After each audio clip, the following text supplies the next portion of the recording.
is Sunday evening, and babes, we literally just got back from the airport. We barely survived the airport, honestly. Barely. We have our wine, and babes, we are so fucking ready to spiral. I am vibrating with just like chaotic energy right now. Yeah, the exhaustion is fully crossing over into hysteria at this point. Mm-hmm. I mean, we are running on fumes, airport pretzels, and pure, unfiltered petty energy. Absolutely unfiltered.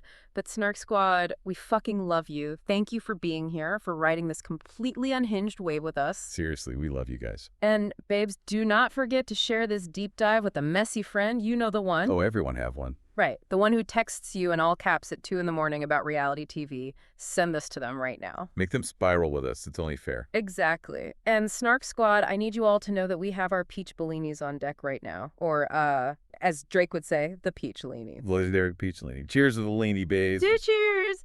Ooh, I have to admit, as much as I want to sit here and be a beverage snob, the leanie is undeniably the official summer drink. It objectively is doing exactly what it needs to do right now for my nervous system. I am obsessed. It is so refreshing, but it is slightly dangerous, right? Because it goes down way too easy. Way too easy. Like, I am 2 sips in, and I am already ready to fight a reality TV producer. I feel like this drink is a gateway to making terrible decisions. Which is perfectly on brand for what we are about to discuss today, let's be real. It's the liquid courage required to stomach this season. Totally. But before we get into the actual meat of the deep dive, we need to talk about some tea. The group chats have been completely feral today. Oh, the internet streets are on fire. Literally on fire. Okay, babes, we need to talk about this rumor. Please keep in mind this is totally alleged, unverified gossip right now. Strictly speculative. Right. But a supposed former producer broke their NDA on Reddit using a burner account, and they spilled that Pillow Talk is officially ending. Yeah, the claim is that the network made the call due to some massively bad decisions by the production company. Which, what does that even mean? I know. But apparently, the upcoming Single Life Tell-All will be the absolute final run. They're replacing it with some new format called Between the Sheets. Between the Sheets? Ew! Yeah, but apparently that's only for the spin-offs, leaving the main cast completely out in the cold. I literally gasped when I read it. I was in the middle of the airport terminal and I shrieked. People looked at me. It was embarrassing, but justified. Totally justified. Honestly, don't hate us, but who needs Pillow Talk when you have us? I mean, we're giving you the reads, we're giving you the shade. We're giving the outfits. We are the Pillow Talk now. The sarcastic confidence is radiating off you right now, but logistically, you're not wrong. Right. The commentary on that show has gotten so sanitized lately anyway. They're also terrified of losing their network paychecks that they barely even throw shade anymore. Okay, but wait, I will genuinely miss the chaos of some of those cast reactions. Like, will we ever see Kenny and Armando again? That is a devastating thought. We loved them on Pillow Talk. Their little cocktail setups alone were carrying the franchise. I am going to mourn the loss of the cozy living room reads. We can mourn the aesthetic, sure, but we bring better commentary. Period. Facts. But speaking of the real world, and God, the real world is hitting so aggressively right now. We have so much actual work this week. Ugh, do not even remind me. Salem was amazing. The trip was iconic.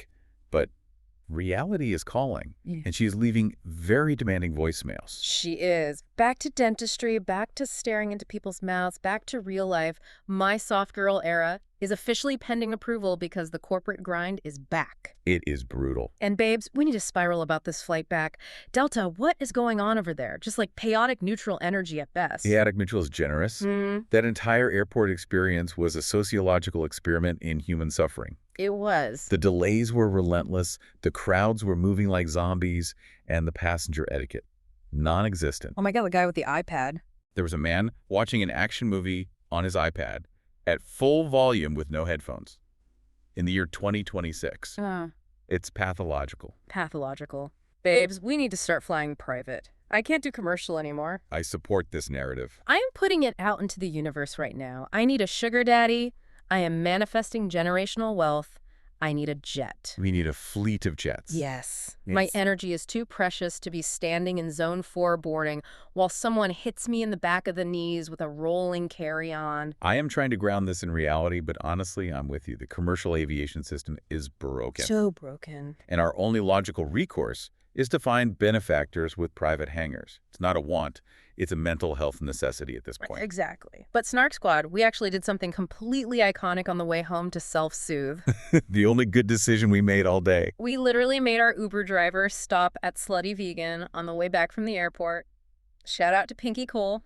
The ultimate Real Housewives of Atlanta crossover moment. Yes, it was so good. The logistics of eating a wildly messy, fully loaded plant-based burger in the back of a moving Uber were risky, but the payoff. Astronomical. I am obsessed. The flavors, the sauce running down my chin, the entire experience. It completely resurrected my soul. You were having a religious experience in the back seat. I was Yeah. mid-sip of my leany sauce on my hands, just thanking God for vegan junk food. It was deeply necessary to prepare our nervous systems for the psychological warfare we are about to discuss today. Oh my God, yes.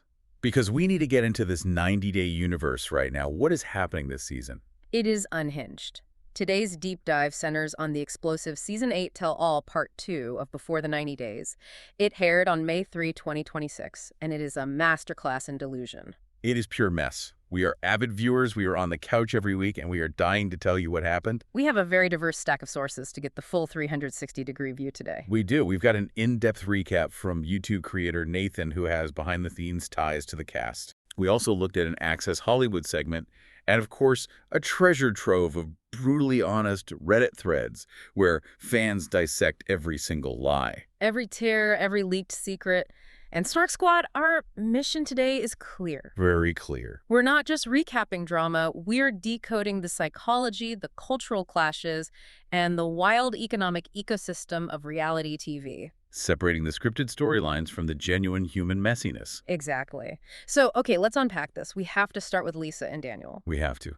Because their segment didn't just blur the line between reality and calculated grift, it completely obliterated it. Abes, I was screaming at my television. So Lisa's back in the U.S., sitting on that stage looking entirely too smug, and she drops this bomb on Sean. A literal medical impossibility. Yes. She claims that after coming back from Nigeria, she found out she was over 10 weeks pregnant.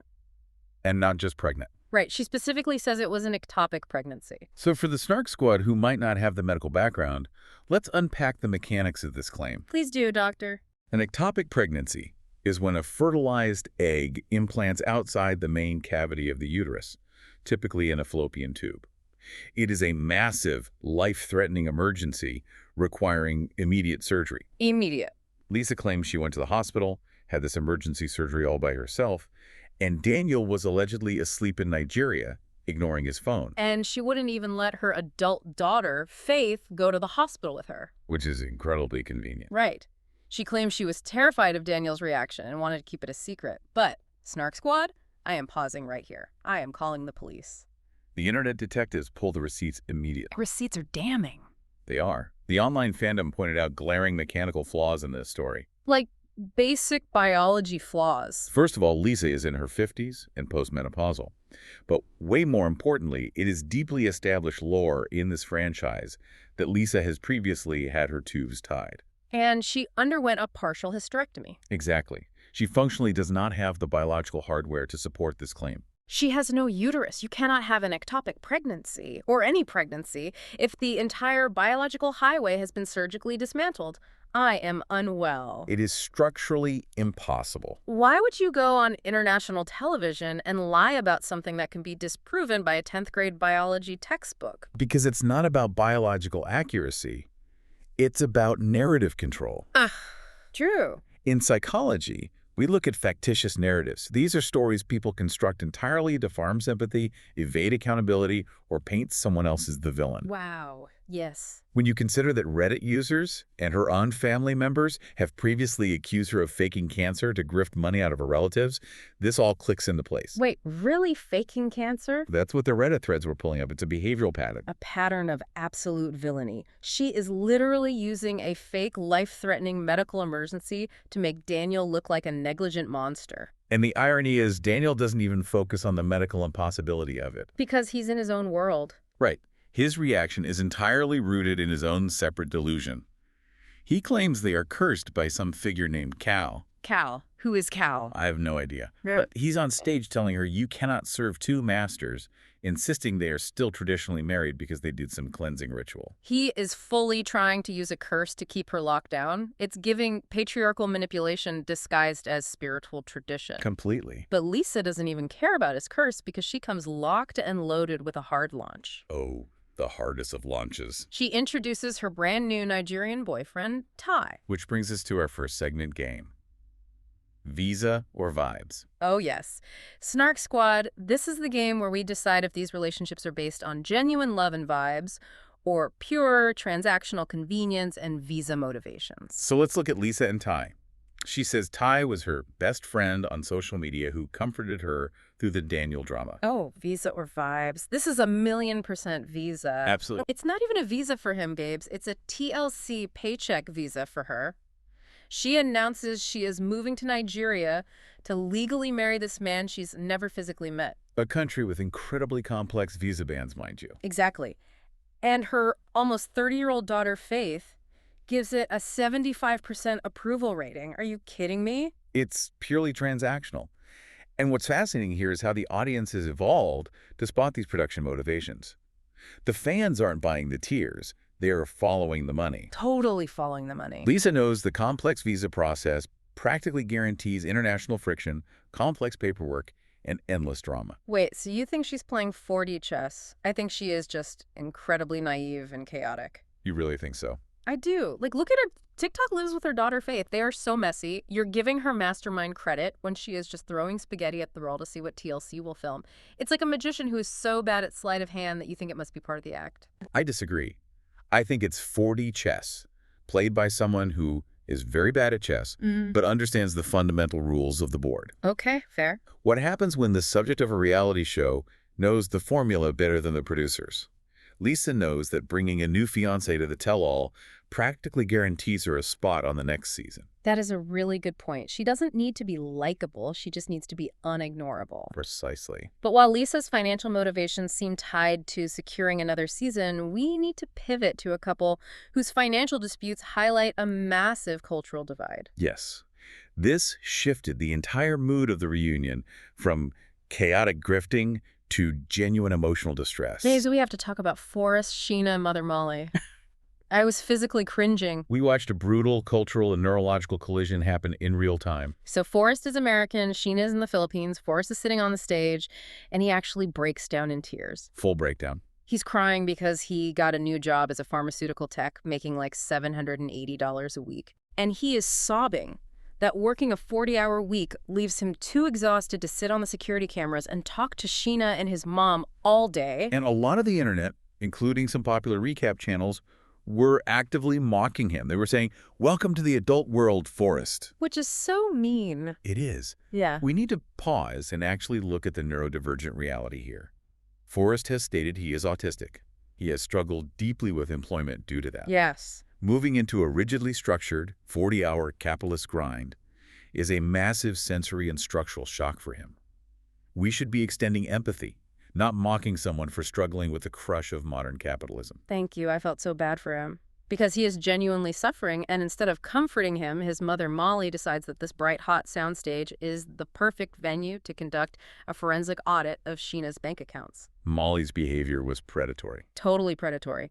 She aggressively interrogates Sheena, who works full-time in the Philippines, by the way, accusing her of lying about her finances. She demands to know if Sheena is sending her own salary to her brother and parents. And Sheena is visibly terrified. She's stammering and giving these vague, evasive answers like, not so much. Which brings us to our next game. Cultural shock or just mess? Oh, this is purely cultural shock, but weaponized by Molly into a massive mess. Exactly.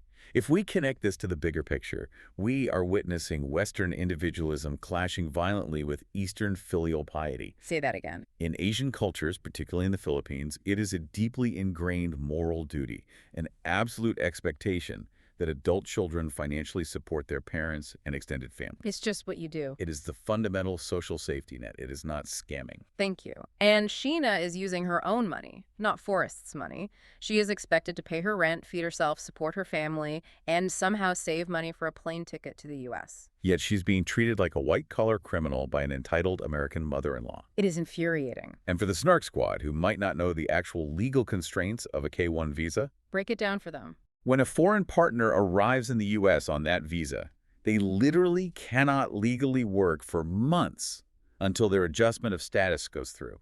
They are completely financially beholden to their American partner. It's a built-in power imbalance. It is a recurring theme on this show. American cast members weaponizing the K-1 visa process to demand total financial and emotional submission. Molly views Sheena as an applicant trying to extract American wealth, not as a human being with her own cultural obligations. It is so wildly invasive.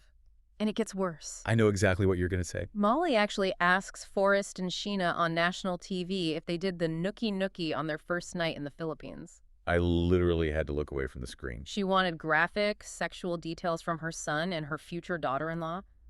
Hold on, imagine your mother-in-law auditing your personal bank account while simultaneously asking for a detailed review of your sex life. It's horrifying. It is. Thankfully, Forrest actually stepped up and shut it down to protect Sheena's cultural privacy. He did. But what was truly sickening was watching the rest of the cast's reaction. Oh my God, the couches. At first, several cast members, like Anna Lynn, rightly called Molly a bully. She pointed out that Molly's aggression is exactly why Sheena is stumbling over her words. Right, they were defending her at first. But then, due to Sheena's nervousness, the consensus slowly shifted. We watched the psychological mob mentality take over. They all turned on her. The American cast members slowly started siding with Molly. It's a classic deflection strategy in group dynamics. Think about it. Okay. Everyone on those couches has massive flaws and toxic secrets. Oh, absolutely. When a clear, vulnerable target like Sheena is isolated, the group unconsciously piles on. By painting Sheena as the scammer, they create a scapegoat. It takes the heat off their own disastrous relationships. Exactly. It aligns them with the dominant, aggressive energy in the room, which was Molly, and deflects attention. It is pure cowardice. I would ask the Snark Squad right now, consider how you would react under the hot lights of a television studio with everyone screaming at you. You'd probably freeze up too. I would. But speaking of cast members deflecting attention and taking control of the stage, let's talk about the women who tried to literally produce the show from the couches. Yes. The transition from Molly's aggressive auditing to Laura's teacher mode is seamless because they are both about imposing authority. The ultimate main character syndrome. Babes, Laura is a middle school teacher and she absolutely refused to clock out. Reddit went wild over Laura. She completely took over the tell-all. She was redirecting conversations, answering for people. At one point, she literally thanked guests for coming as if she were the host, Sean. It was bizarre to watch. It was the Laura show. But psychologically, we have to look at this teacher mode as a fascinating defense mechanism. Oh, analyze her, bestie. Think about Laura's actual storyline. She spent the entire season chasing a significantly younger man who turned out to be a gambling addict with massive debts. A complete mess. Right, so imposing authority over the other cast members, acting as the host, the therapist, the arbiter of truth, is her way of masking her own embarrassing reality. Wow. So if she is the one asking the tough questions, no one is asking her why she is financially intertwined with a gambling addict. Exactly. She is trying to project competence because her personal life is in shambles. That makes perfect sense. She is using her literal profession as a shield. And if Lori uses her teaching degree as a shield, our next cast member uses her bank account. Oh, Elise. We absolutely must talk about Elise and Josh. Elise and Josh are surprisingly still together, by the way. Which is shocking. They even sported new matching name tattoos. Tragic. So tragic. But the real drama was the recap of Elise's meltdown at a bar. She finds out Josh's roommate, Nat, is a woman, and Elise loses her actual mind. Just a full public screaming match. She is screaming, "Is it normal for my man to be living with another girl?" And Nat calls her a psycho. And the funniest part, on the tell-all stage, Josh actually agrees with Nat. He agreed. Her delivery was psychotic, which of course made Elise spiral. But the roommate drama was just the appetizer. The main course was the massive financial reveal. The trust fund. The trust fund. Snark Squad, it was revealed Elise has a massive trust fund. Her father frequently bails her out of financial ruin. Including paying off a $25,000 credit card debt racked up by an ex. $25,000.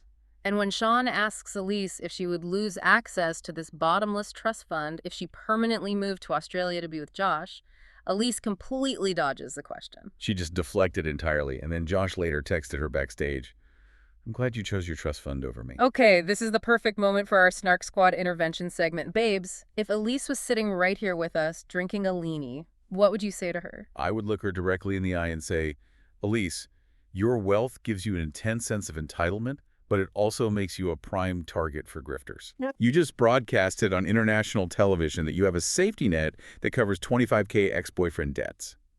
You haven't just painted a bullseye on your back, you bought a billboard on Times Square." I would just shake her. I'd be like, girl, stop screaming in bars. You have the money to fly private. Why are you fighting with a roommate named Nat over a mediocre man in Australia? Go sit on a yacht. Exactly. But her trust fund is a trap. Here's where it gets really interesting. Elise's trust fund is like a massive gravity well. It pulls in bad decisions, but also protects her from the consequences of them. That is a perfect analogy. But why does reality TV attract people who are desperate for validation but totally lacking in self-awareness? Because the lack of self-awareness is exactly what makes them compelling to watch. She can afford to be chaotic because there is no real-world consequence for her. And that unchecked entitlement absolutely boiled over backstage. Did you see the brawl with Emma? Oh, the bathroom fight. Yes. So Emma confronted Elise backstage, crying that Elise had tried to hook up with Rob, and Emma obviously likes Rob. Why was everyone fighting over Rob? I do not know. But Elise marches up to Emma, screams at her, and delivers the most brutal line. She says, "Do you just think you're that hot? Like, bitch, you're not." It is the unrestrained anger of a person who has never been told no. She goes straight for the jugular to destroy Emma's self-worth. And then, in true chaotic reality TV fashion, they hugged it out in the bathroom 5 minutes later. It gave me literal whiplash. Me too. But while Elise has her trust fund to protect her from accountability, some cast members use different tactics to avoid it. Which leads us perfectly to the villains of the season. Enter the villains. We need to talk about Rick and Stig. Because Elise is just a spoiled brat, but Rick represents a predatory pattern. The segment was genuinely uncomfortable. It wasn't fun mess, it was dark. It was so dark. Let's lay out the core info. Rick and Trisha are officially broken up. Trisha reveals on the stage that she is currently pregnant. But not by Rick. Right. The father is an Australian man she met on a work trip 2 months after she and Rick split. And how does Rick react to this? With massive hypocrisy. While Rick judged Trisha harshly all season, he admitted on stage to hooking up with a woman the very next day after their breakup. The pickup line he used is burned into my brain. Oh my God. That fried chicken looks good. Could I get a taste of that? And he immediately slept with her. And then he took this new woman to Hong Kong on a trip originally meant for Trisha. But babes, we have to play. I would have blocked them already, right now. Because the infamous splash pad scene in Madagascar. Oh no! We all remember he brought a plastic sheet to protect the hotel bed. It was already horrifying. But on the reunion, he casually mentions that the splash pad was used. He admitted it belonged to his Colombian ex-girlfriend. The same ex he refused to block. I would have blocked him already. I would have blocked him, reported him to the CDC, and set the splash pad on fire. Who reuses a sex tarp? He treats women like interchangeable travel companions. It represents a deeply transactional view of relationships. It's like recycling a used Band-Aid and calling it a romantic gesture. It is disgusting. It is. But this raises an important question.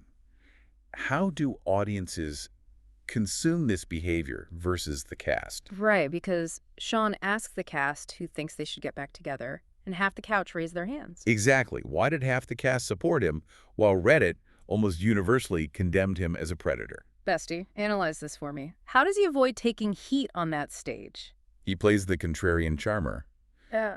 By seemingly owning his toxic behavior up front, like laughing about the splash pad, he short-circuits the cast's ability to criticize him. Wow. But Reddit sees right through it. Let's break down the sex tourist theory. Yes, a Reddit theory. Rick desperately wants Trisha back, and he claims he's willing to raise another man's baby. Why? Why? Because it gives him the aesthetic perks of a family without the legal obligation of child support. If they aren't married and it's not his biological kid, he can just walk away whenever he gets bored. Oh my God. That is so sinister. It's a carefully curated storyline to repair his public image without any actual commitment. I am sick to my stomach. And unfortunately, Stig was just as bad. But I would have blocked them already for Stig, too. Oh, absolutely. Stig broke up with Aviva via text message after proposing. A text message. And the reunion segment just devolved into accusations. Stig released a literal diss track about Aviva. And there were unverified rumors claiming Stig has gotten multiple girls pregnant. It was pure character assassination on all sides, but this discrepancy between what happens on stage and what the audience sees leads perfectly to what's happening behind the cameras. Segment 5, Breaking the Fourth Wall. Leaks, edits, and the franchise economy. Because the tea we spilled at the beginning about Pillow Talk ending, it ties everything together. It really does. Our YouTube creator, Nathan, revealed he texts daily with Rick, Anna Lynn, and Javon. And what did they say? The cast complains about how editing and filming schedules manufacture the drama we see. They are exhausted. But the Reddit bombshell about Pillow Talk ending is the key. We have to dive into the reality TV economy. Please explain this to me because it blew my mind. For many cast members, Pillow Talk was their primary source of income and a way to stay relevant. Because on Pillow Talk, you just sit in your pajamas and gossip. Exactly. It's an easy big. Yeah. And that visibility drives their cameo sales and social media sponsorships. Right. Without it, the financial desperation to create drama and stay on the main shows will skyrocket. So if Pillow Talk is dead, you have to be on a main show to keep your influencer lifestyle afloat. Yes. The ecosystem is self-sustaining. Cast members watch each other, comment on each other, and create a closed loop of micro-celebrity.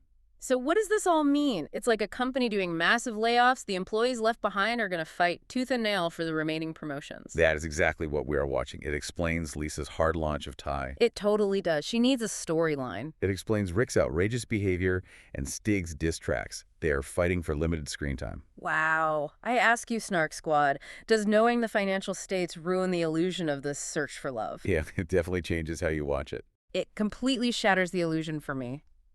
Babes, we have covered an immense amount of ground today. We really have. We went from Lisa's biological impossibilities and Daniel's curses to Sheena getting financially interrogated by Molly. We covered Elise's trust fund meltdowns. Rick's terrifying used splash pad. And finally, the structural collapse of the Pillow Talk economy. A lot of heavy lifting for one night. So why does all this matter to you, the listener? Because reality TV is no longer a passive viewing experience. Not at all. It's a masterclass in reading human behavior, media literacy, and understanding how financial desperation drives narrative.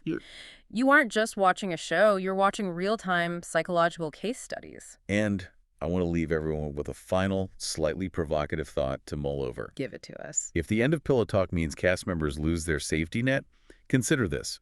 How much of our own behavior in everyday life is shaped by the audience we think is watching us? Oh, wow.